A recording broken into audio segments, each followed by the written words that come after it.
Welcome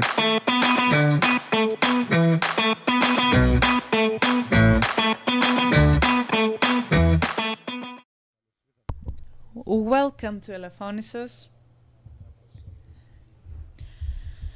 I will try to have a more or less medical approach to that issue, dear colleague.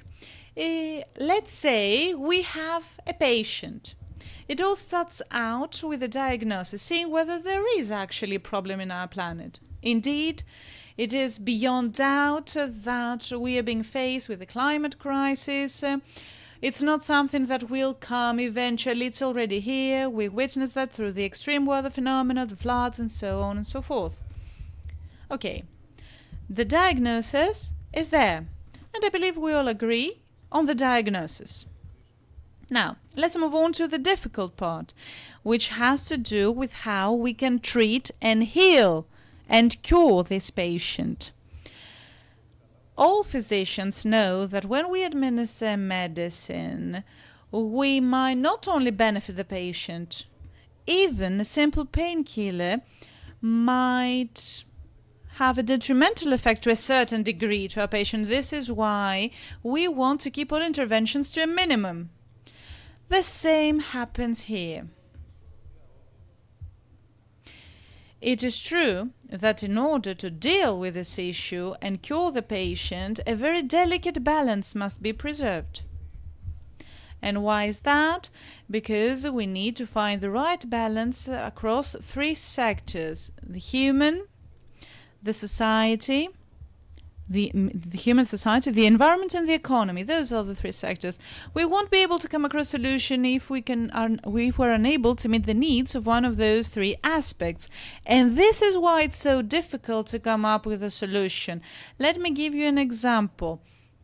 This very fact, as well as the definition of sustainable tourism, for those of you who know that, provides a framework within which we need to create our own policies. There's no point in moving in the extremes. And if we go to the extremes, this means that our societies will move away from us. Let me elaborate on that. I'm going to discuss an extreme so that you can have a better overview of that. We know, or rather, let me take you a trip down the history lane. I know it's late, we're all feeling a bit drowsy. I will be very short. When I was a kid, Elafonisos did not have any tourists. The citizens were mainly fishermen. But back then, fishing would allow them to build their homes, to have their children going away to study. Today, this is not the case. I see them struggling on a daily basis. I see how many fish they have caught when they return at shore, and it is easy to realize that fishing is no longer a sustainable option.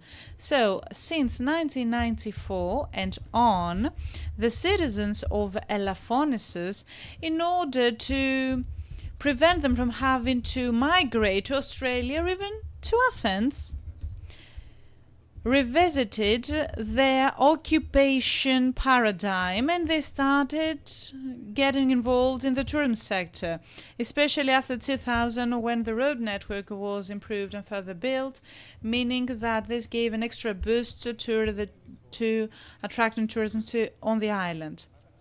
Therefore, the citizens of Elafonisos adapted, and they went from being fishermen to tourism business owners, and all that in an effort to have them staying on the island. They didn't want to abandon their island, and that's normal. I don't want to leave my island.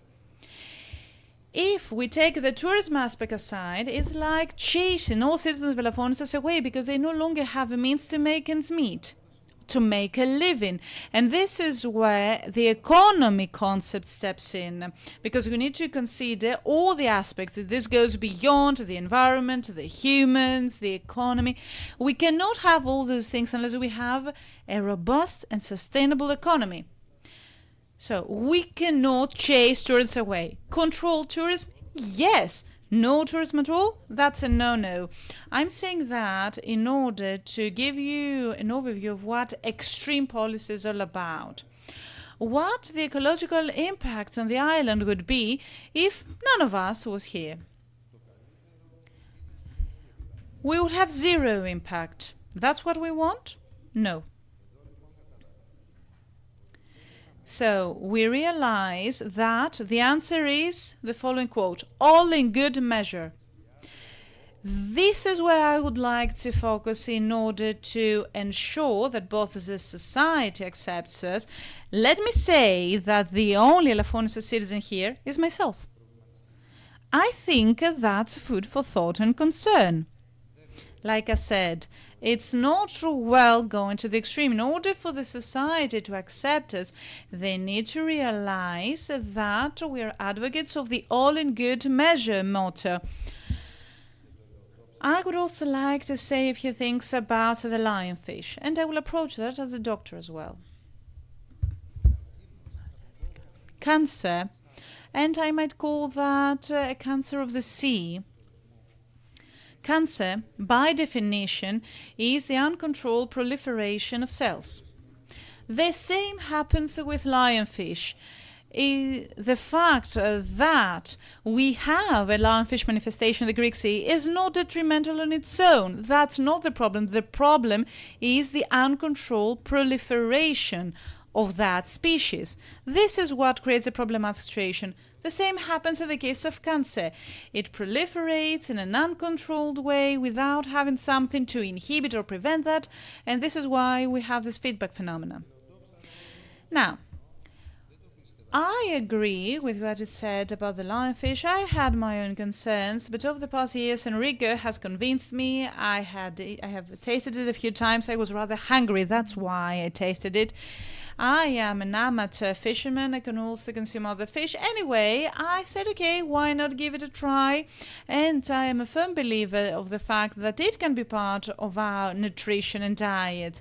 And the proposal made by Kostas from NAFNI Network is one of the proposals I'm going to stick to from this year's symposium. I would like to have this project implemented, and I invite you all to host a festival. Maybe the region could help us. We are in excellent collaboration terms with the region. Maybe we can have a culinary gastronomy festival focusing on the lionfish. And we will try to promote it in all the shops and tavernas, because in the small societies, it is easier for us to promote some ideas. At least it's easier compared to the larger societies. Like we said yesterday, the mayor from Tilos was not here with us, but yesterday we signed a programming contract on biological cleaning of Elafonisos. We signed that with the head of the region, with the governor. And can you imagine, in order to get that point, we had to see 19 years elapsing and keep making our efforts and making meetings and discussing this and the other and the another, and we ended up here. The main problem had to do with the location of that plant. In order to switch a location, we had to carry out another study. 19 years had elapsed. We signed that yesterday, and this shows how willing the region and Mr. Ptohos are to support us. I would like to thank him, and I will keep thanking him for that, for their support. We know that we have a chronic issue with waste management and treatment in Elafonisos. Right now, I find myself among a few people, so I feel like I can share the fact that we would dispose our garbage to an irregular, to put it nicely, space. I received 800 tons of garbage, and the first thing I did, and I'm only saying that because I want you to realize how big my ecological conscience is. The first thing I did was to go to the minister and show him how significant this problem was all about. I showed a video and I was like, okay, you tell me what I should do. The minister was very interested, along with Mr. Grafakos. And very quickly, they signed a government gazette that now has become a decision, and we received Green Fund resources, and within a few months we are going to create at Elafonisos a waste transshipment station. That's the fastest work being implemented ever in Elafonisos. The previous one required 90 years. 3 to 4 months were required for this particular project. So I do have an ecological conscience, because words are all good and well. In politics, it's all about delivering results. Well, more or less, that's all I had to say. I hope that our patient will be cured eventually.